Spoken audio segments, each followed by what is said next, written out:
Kelsey nailed it. We are pumped about this new series that we're starting today. And before we jump into that, and I give us the launch of what that is all about, one thing I'd like to do before we dive in is personally just say thank you to so many people in this room for your generosity in December of 2021. Remember back in 2021 where the year just didn't roll off the tongue like it does in 2022? All three of our locations of Heritage Church challenged, invited our people to participate in an above and beyond offering. And this is when we invite people to go above and beyond their regular giving in order to be a part of some special holiday initiatives.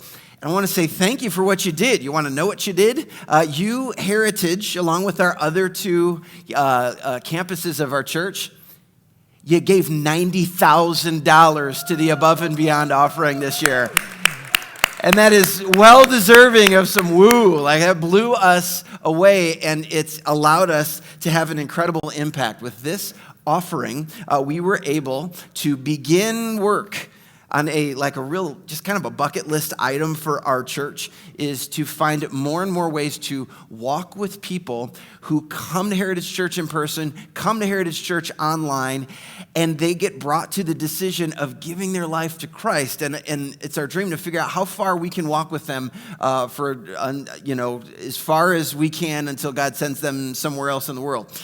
And so what we're now able to build because of your giving, we're calling them Following Jesus boxes, and it's a resource that we can make age-appropriate Following Jesus boxes and put them in the hands of every person who makes a decision to follow Jesus at Heritage over the course of the next year. Another thing that we were able to do is partner with our school districts in Barrington and in Lake Zurich and in Round Lake Beach, and come alongside. They helped us come alongside families who are pretty hard up during the holiday season, and we were able to send them a compelling message that God sees them and He loves them. And built into that was an invitation that any Sunday they could come and come and meet all of you. Any Sunday that they would like to bring their family, there is a financial gift in there. These are people that by and large we've never met before, but the school district was able to actually put us in touch with them. In fact, I printed an email that I wanted to read to you. This is from the Round Lake Beach. This is District 116 Superintendent Office. And I'm not going to read you the whole thing, but they say such special things about you and what you're becoming known for in the community, and such special things about what they feel like they got to do. And they said, we hope you understand what your gifts have done for our community. When we made the calls to let these families know that they had been blessed with a special gift from Heritage Church, they shared many stories. And Heather goes on to share just a few. She wrote this within 24 hours of us and these pictures being taken and us making the handoff with these gifts. She said, your gifts helped a family that has been out of work for the last 6 weeks due to COVID. And Christmas was going to be a somber time until your gift was presented to them. You've helped an unaccompanied minor who lives with friends and relatives. Through this letter, I found that the school district has their eyes on several students who are unaccompanied minors. And they live with friends, relatives, sometimes on couches. This specific student attends school, works almost a full-time job, and pays rent, all while making plans for college in, less than a year. She wrote, one mother sat in silence, quietly crying when she learned of your special gift. Right? And then she said, the list goes on and on. You know, across our school districts, Heritage, you loved on 161 of these families at Christmas time this year. Isn't that amazing? 161 families who, when life is hard, it hurts the most during the holidays, doesn't it? And you came alongside of them. Our schools have been blown away, and so they want to say thank you. I want to say thank you. Thanks for going in with us on this. Thanks for trusting us. Thank you for those who sacrificed in order to give to Above and Beyond. Thank you, and personally, thank you for being the most generous gathering of Christians I've ever gotten to be a part of. You guys are killing it. Can't wait to see the opportunities that God brings us in 2022. And I think one of my favorite parts of what we got to do together really brings us to a lot of what we want to talk about today. One of my favorite parts of what we got to do together is it allows us to find more. We're always on the lookout for more and more people that we can serve. And these are people with real pressures, right? Real obstacles. And we don't know their name yet. We just know that they're out there. And we're always looking for more people that maybe other people have lost track of. And you might have been in that position.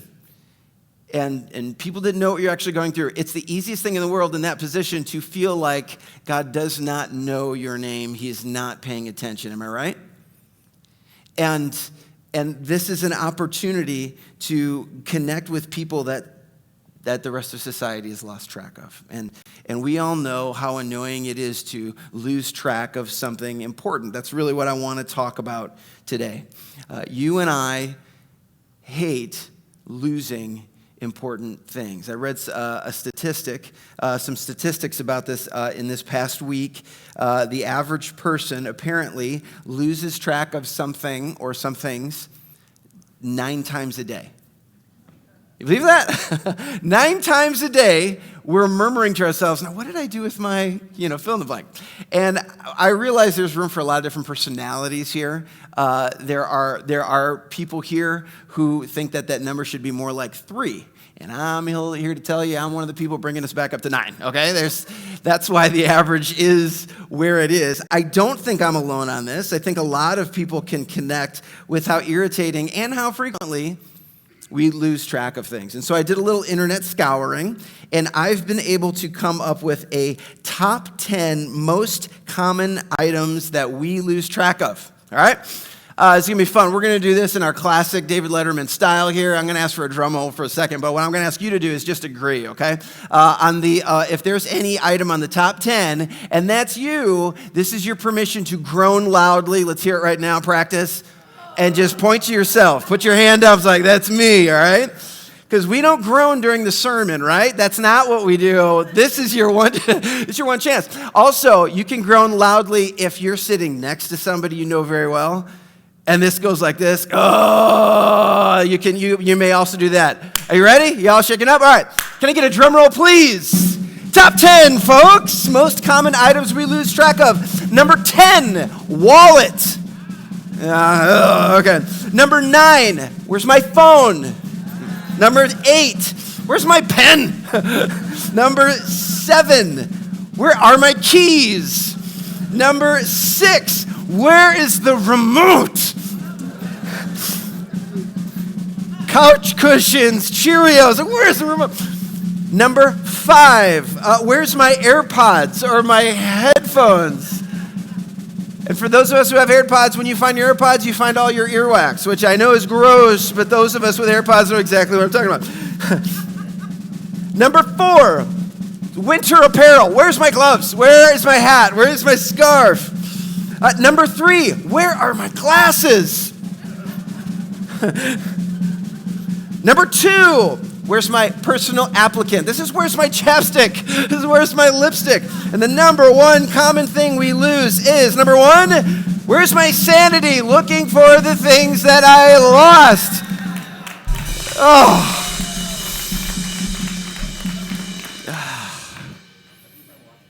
You see, I get a little uptight about these things because I'm the guy bringing us back up to 9. Thank you, Dave. Dave Wrench, everybody. Worship team, awesome. Highly skilled.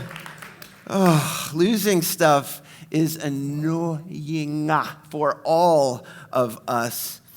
And I would say just annoyed, if that's where it tops out, that's a good day compared to some people. I can't say I've read a story for quite some time like the story that I read a few weeks ago. This is a story about a man named James Howells.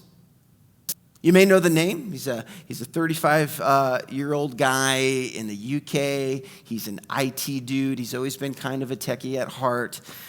He has a very interesting story. Back when James was younger, when he was 23, James downloaded some free software onto his video gaming computer that would basically allow other people on the internet to borrow his, computer power. And so overnight, what would happen is they would patch into him and they would put computers together to mine the internet for this little novelty that was very new at the time. Most people weren't taking it seriously at all if they had heard of it. It was this thing called Bitcoin. And if you let us use your computer, it would run all night. We'll actually pay you in Bitcoin. You can rack up these points. And the concept behind Bitcoin was that maybe one day this digital currency would have the value of, or some like real money value. But again, not a lot of people heard of it. Taking it seriously, and so over time he stopped doing it because it would run overnight. It would make the fans blow hard. His wife was like, "It's keeping me awake," whatever. So 5 years passed.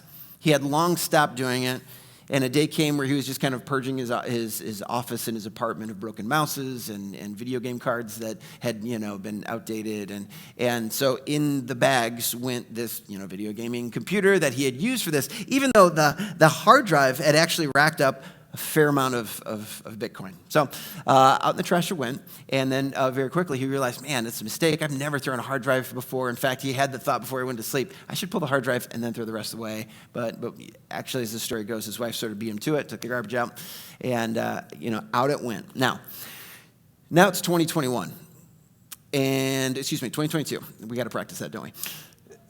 It's 2022, and chances are pretty good that you've heard of Bitcoin, and you already know what kind of mistake this has been.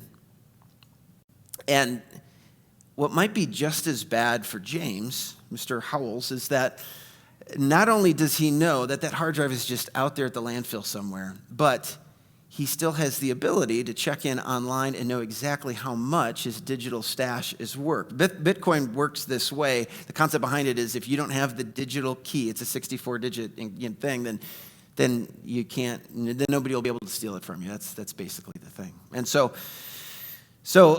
the interviewer actually said that he met Howells at a coffee shop, and the first thing James did was he opened the app on his phone that allows you to monitor your account. And he spun it around and slid it to him to show him what on that day, what his Bitcoin value is actually worth. And I'll put the number on the screen of what it's actually worth today.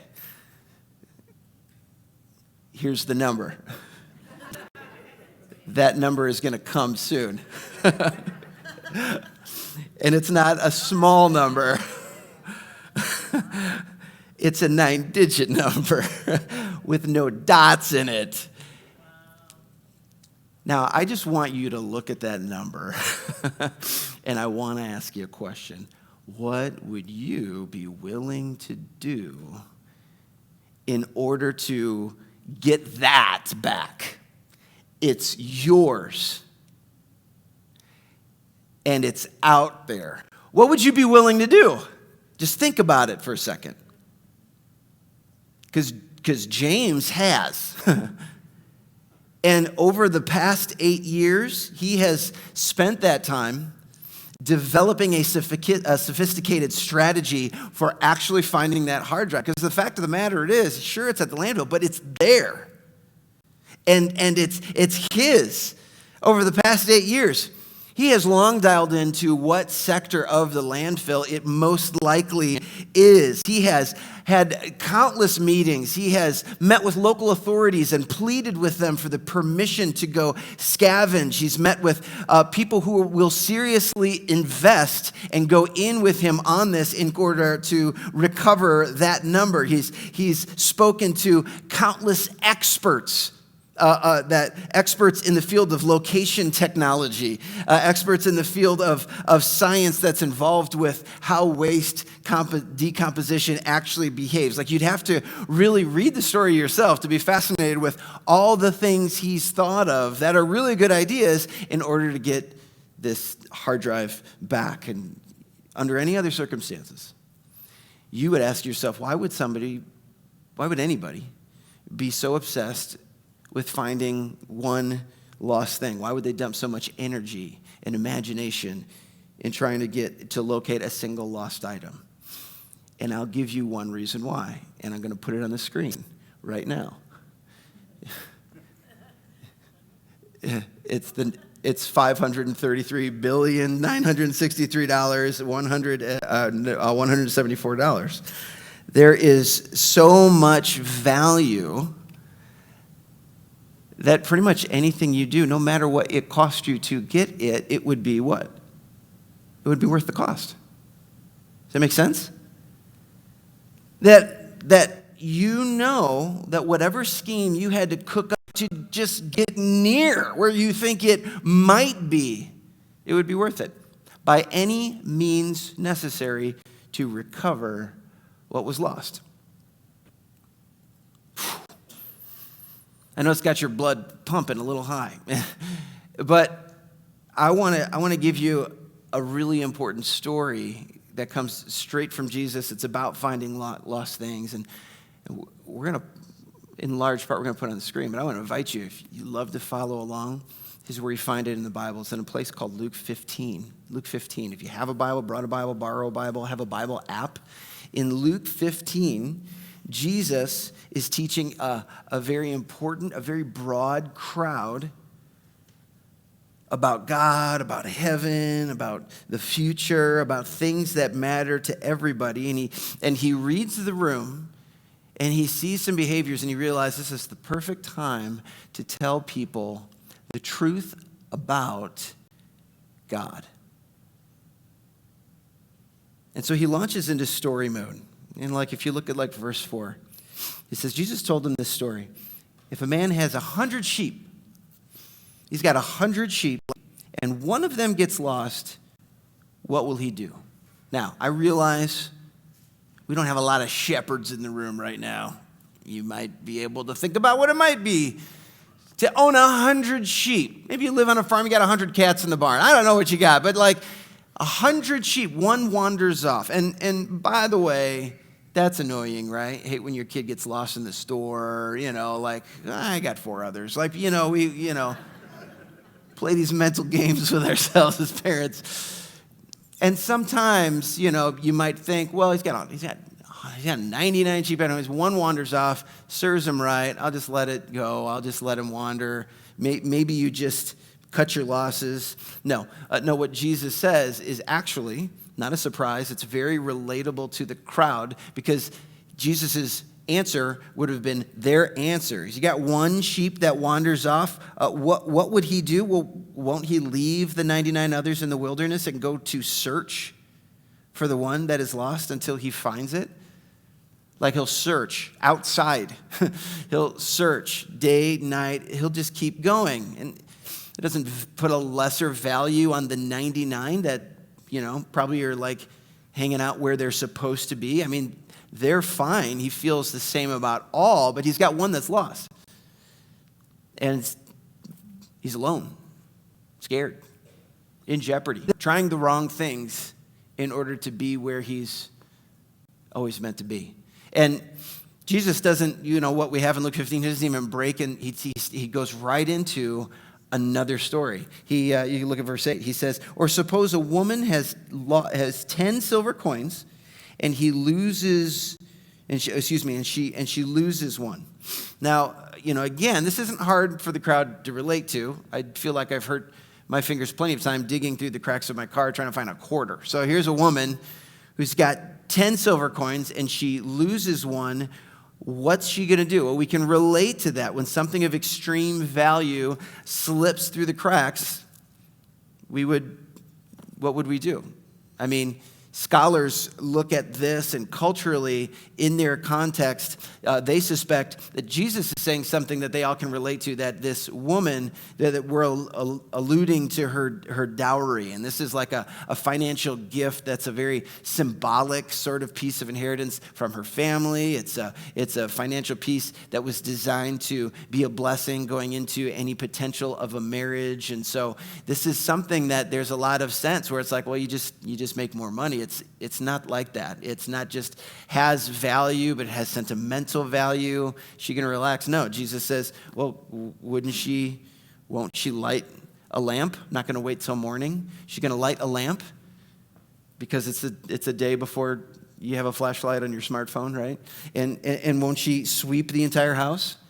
Because it was the day before Roombas. And won't she search carefully until she finds it? Right, like everything stops. And you tear the house apart for value that's slipped between the crack. So far, Jesus is kind of repeating himself. You keep looking. You have something lost, you keep looking. Why? Well, because you know its value and you know it's out there. You just feel like, oh, we're that close. You just and here's the crazy thing. Jesus does something here that we just don't get this anywhere else in the recorded life and times of Jesus Christ in the Bible. He goes into yet another story. Bang, bang, bang. And this one really brings it home. It's a story that you might have heard before, but now you know exactly where it came from. It says, the Bible says, to illustrate the point further, Jesus told them this story. A man has 2 sons. And the younger son told his father, hey, I want my share of the estate now before you die. That was highly irregular. You don't you kind of wait till people die before they give you the money. And so he's kind of like, can we get to that part? And so his father agreed for whatever reason. He divides his wealth between his 2 sons. And now the boy is rich. And a few days later, this younger son packed all his belongings and he moved to a distant land. How far did the son go from home? We don't know. It was a distant land. And he wasted all his money in wild living. He just kind of blew through it all. And how long did it take him to blow through all of his fortune and his financial security? Well, we don't know that either. Maybe it was a week. Maybe it was 2 years. Don't even know. But he's broke, and then about the time that all of his money ran out, then a great famine swept over the land. Wasn't ready for that. And then he began to starve, and he persuaded a local farmer to hire him. And the man sent him into his field to feed the pigs, and it got so bad that the young man became so hungry that even the pig food looked good to him, but no one gave him anything. Wow. You know, we're talking about lost things here, but in Jesus' third story, it's the one that gives us a vivid picture of what it's like to be lost, doesn't it? And it's not a pretty picture. I mean, he's lacking what?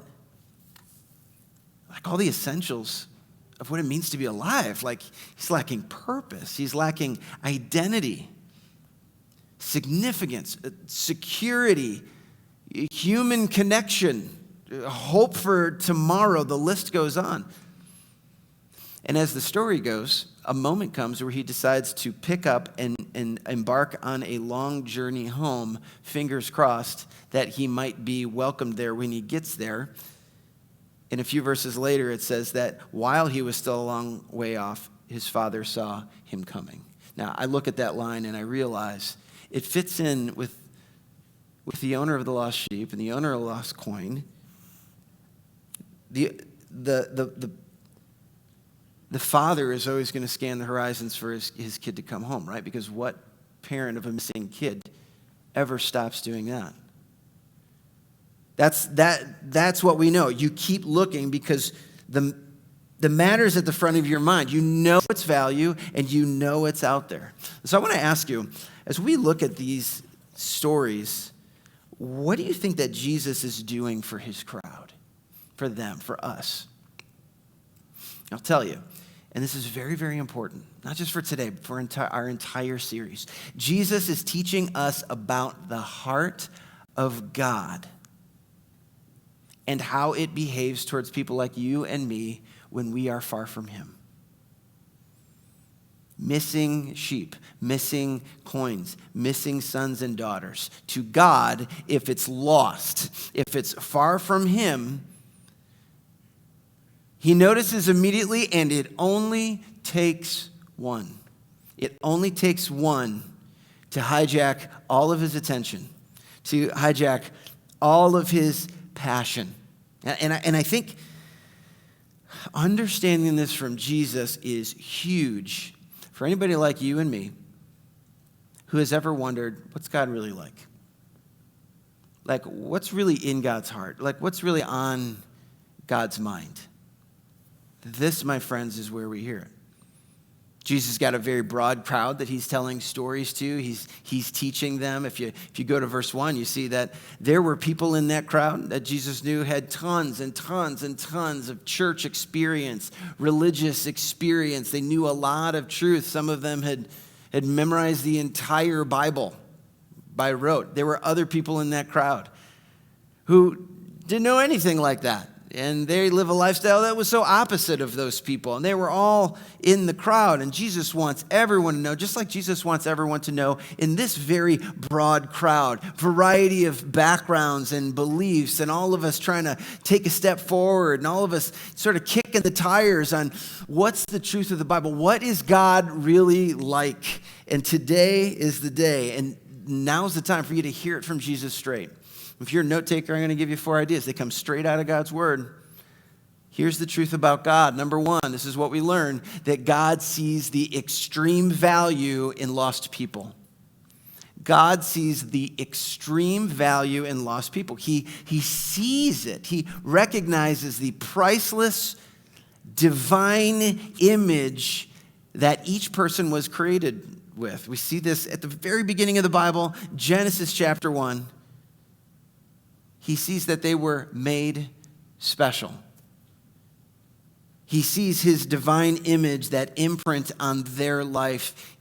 And even though it's getting obscured with layers and layers of garbage, of the sin that they've welcomed into their life over the course of the months and years and decades, the sin that has been done to them by other people.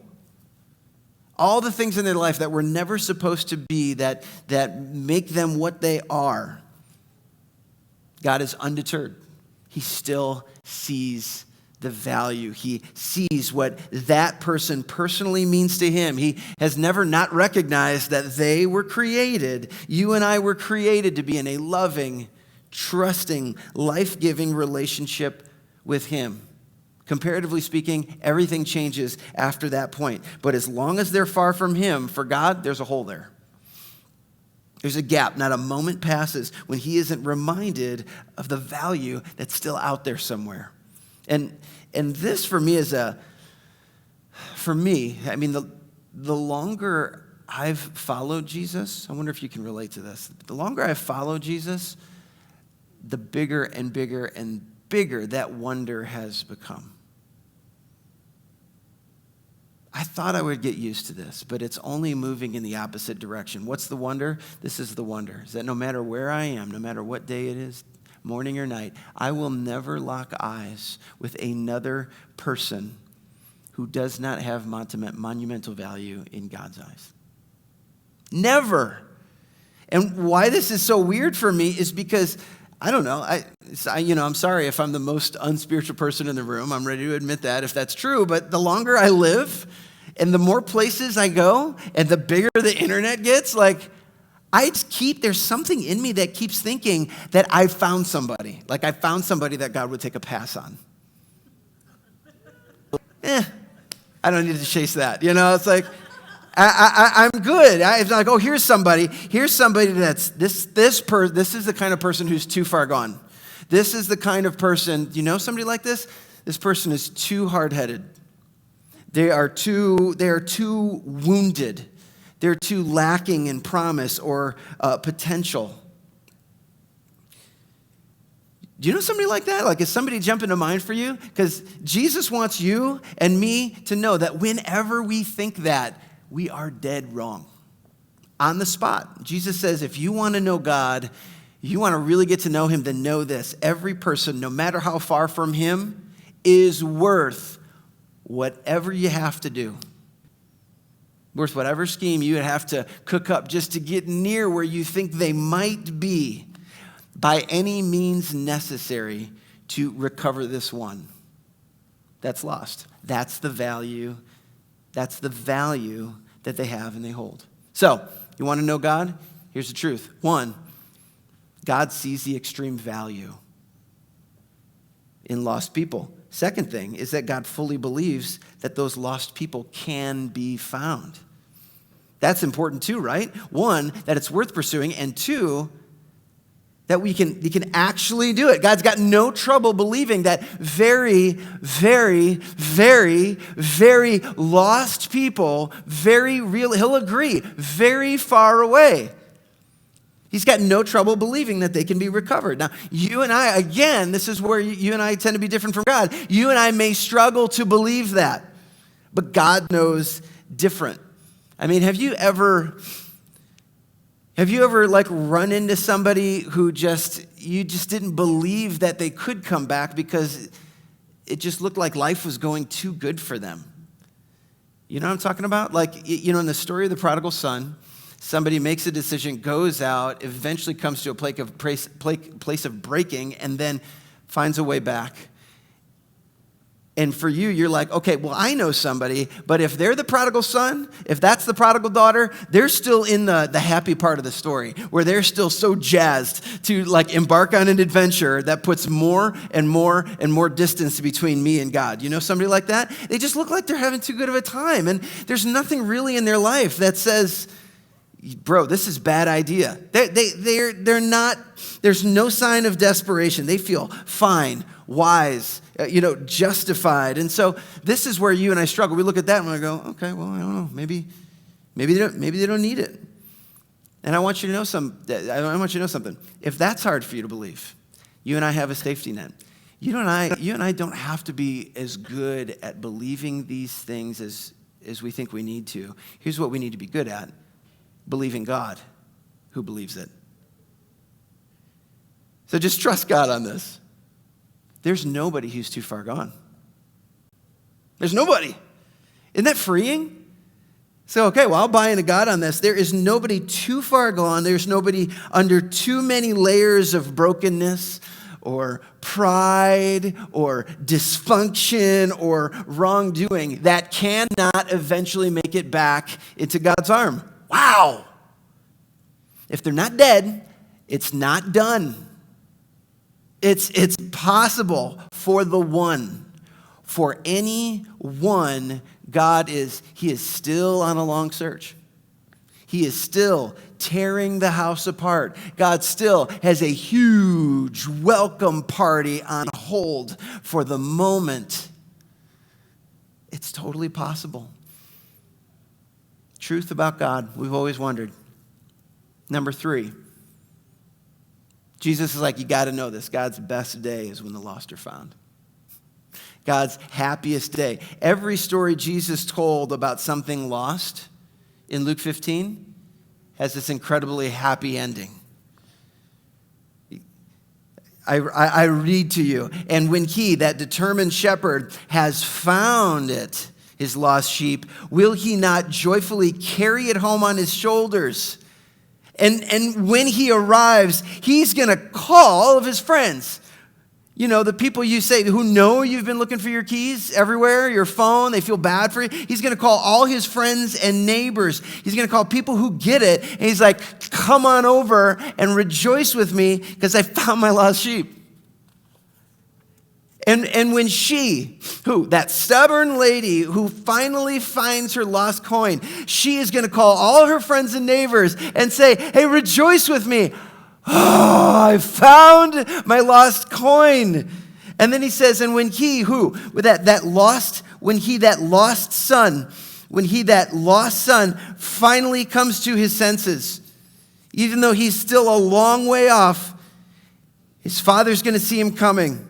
And I want you to hear this, filled with love and compassion. You want to get to know God? Listen, there he is, that prodigal, filled with love And in compassion, he ran to his son and he embraces him and he kisses him. And his son goes into this speech that he has had many a weary mile to practice about trying to own his stuff and say, hey, I screwed this up and I don't even deserve to be called your son. And he barely makes it out because it's muffled in his chest. And his dad is screaming himself hoarse. And he's saying, guys, the party is on. Can come make this guy look, give him the robe and the ring, make him look like he is the center of the party. We have got to celebrate because he was as good as dead. And now he is, he's here. He's more alive than ever. He was lost.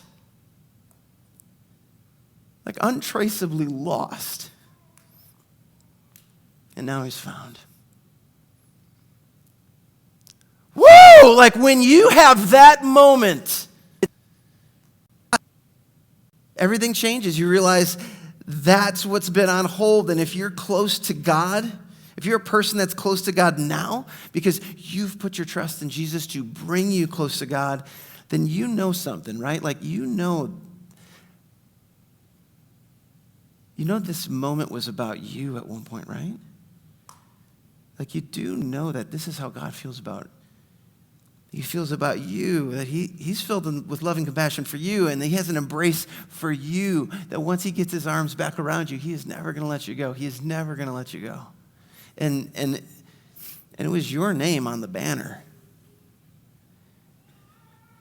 It stretched across the town square of heaven's like biggest party place. I mean, Jesus, you look, Jesus used these storyboards to say, in the same way, there's joy in the presence of God's angels, even when one sinner repents. I mean, we're talking to Jesus. And it's like just when you thought that God and his multitudes of angels had seen everything, Jesus is like, oh, bro, no, let me stop you right there. I've been there. It's been there when it's happening. You have never seen a party like this. I'm just telling you. It's all for the one. Here's one more truth about God, is that God gives no gift like the chance to join him on his search. And I just want to say that again. God gives us no gift like the chance to join him on his search. Think about the last time a friend let you in on a vulnerable secret that they had misplaced, lost something. And there's people in their life who are making fun of them for it. They're like, oh yeah, you always do this, but then there's you, and you didn't even have to care so much about the lost thing, but you care about your friend. And so suddenly, because you care so much about your friend, you care about the lost thing, and you're helping them look, and you're praying for them, and you call, and it's the topic of, hey, did you ever find your, no, not yet, and it's like you join them in that. True or false, when they include you on their search, you feel honor in that, do you not?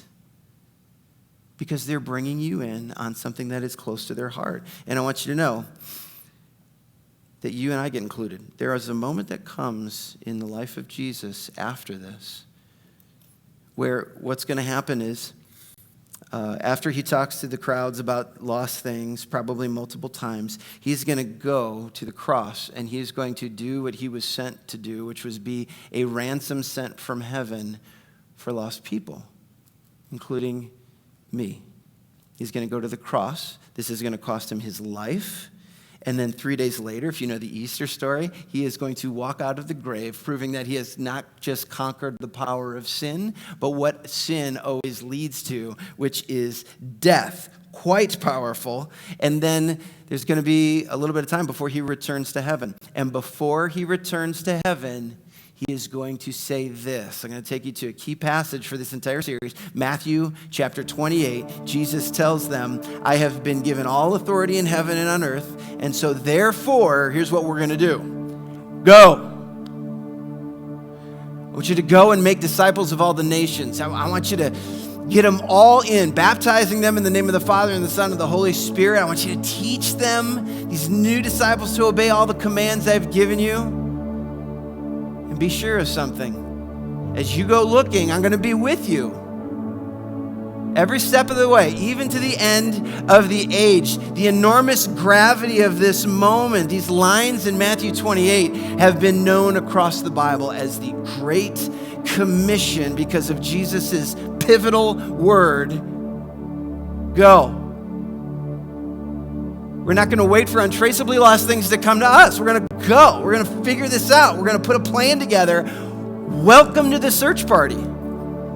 There is no honor God gives than to include us on his search and make his search our search as well.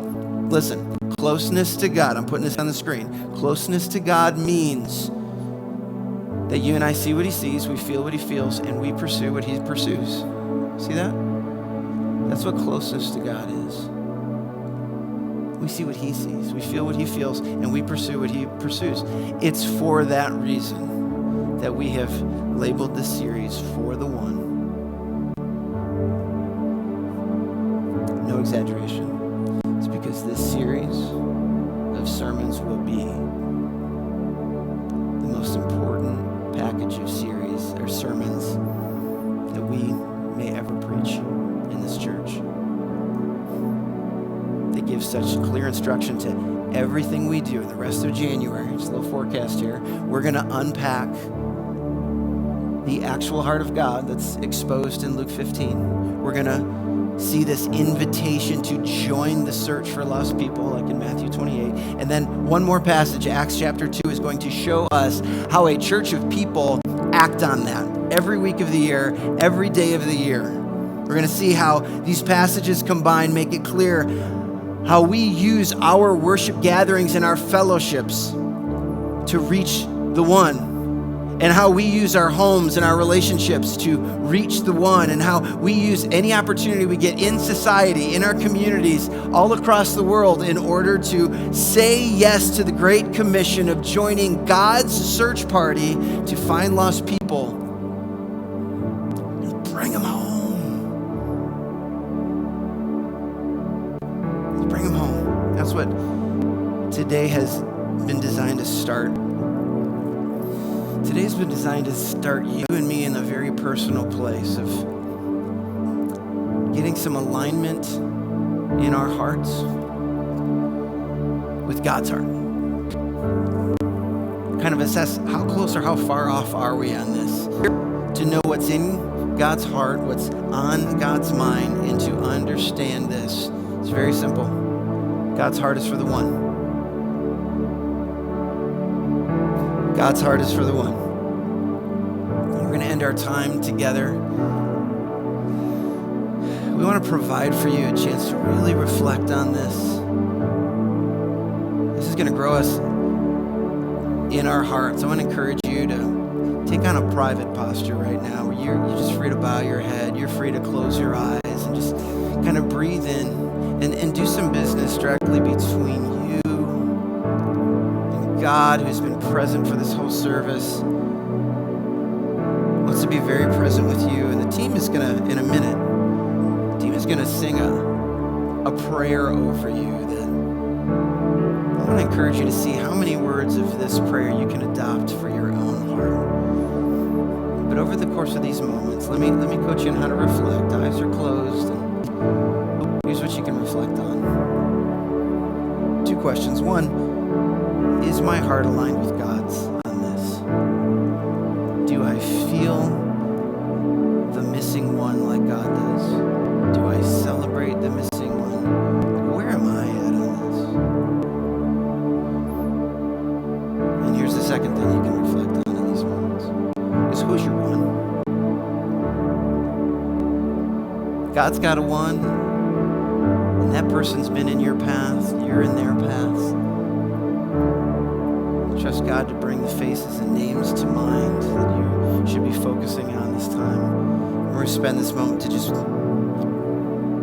reflect and receive some